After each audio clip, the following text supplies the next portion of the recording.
Kembali di Kompas Siang, saudara hampir 11 jam diperiksa polisi, Firly Bahuri tidak ditahan. Di KPK, Dewan Pengawas KPK memutuskan Firly terbukti secara sah dan meyakinkan telah melanggar kode etik. Firly dijatuhi sanksi berat dan diminta mundur dari jabatannya sebagai Ketua KPK.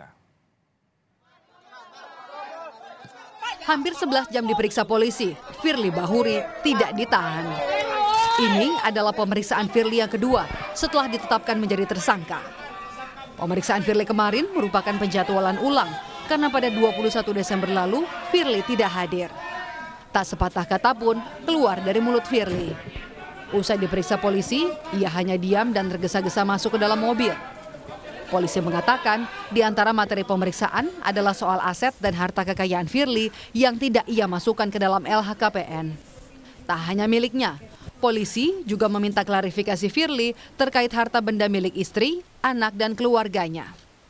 Terkait dengan harta benda tersangka serta keluarga terkait adanya aset lain atau harta benda yang tidak dilaporkan dalam LHKPN.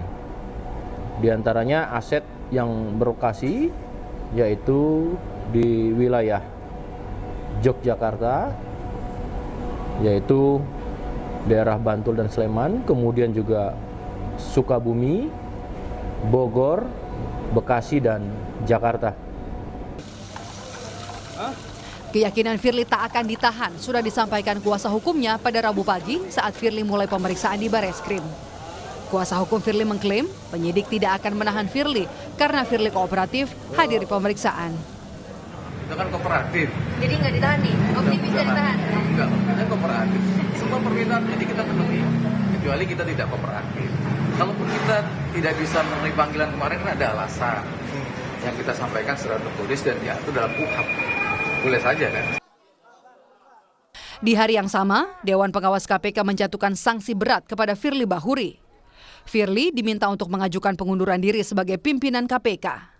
Dalam putusannya, Firly terbukti secara sah dan meyakinkan melakukan pelanggaran kode etik dan kode etik perilaku dengan melakukan hubungan langsung dan tidak langsung dengan Syahrul Yassin Limpo yang perkaranya sedang ditangani KPK. Firly juga tidak memberitahu pertemuan itu kepada sesama pimpinan KPK.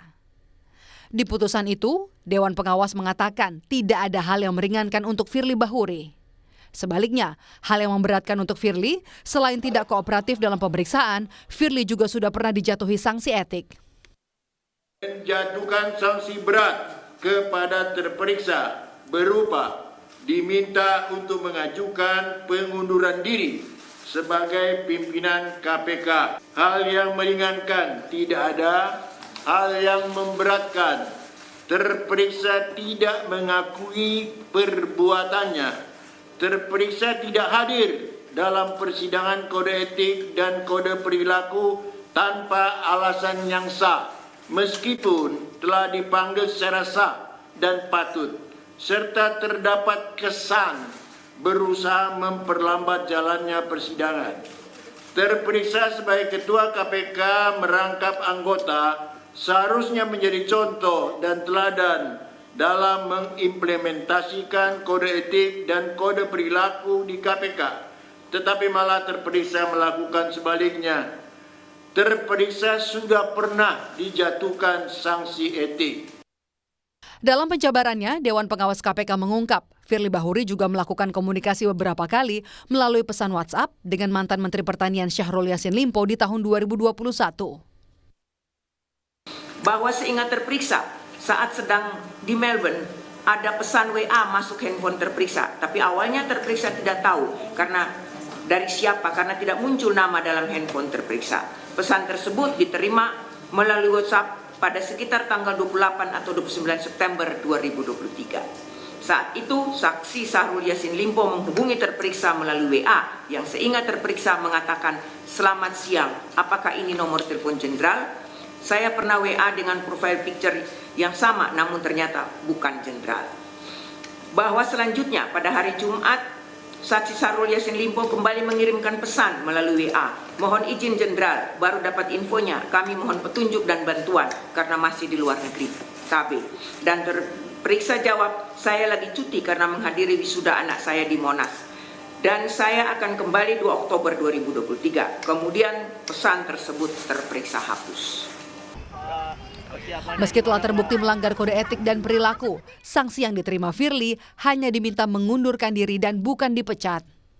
Hal ini membuat Koordinator Masyarakat Anti Korupsi Boyamin Saiman tak puas dengan putusan Dewas KPK.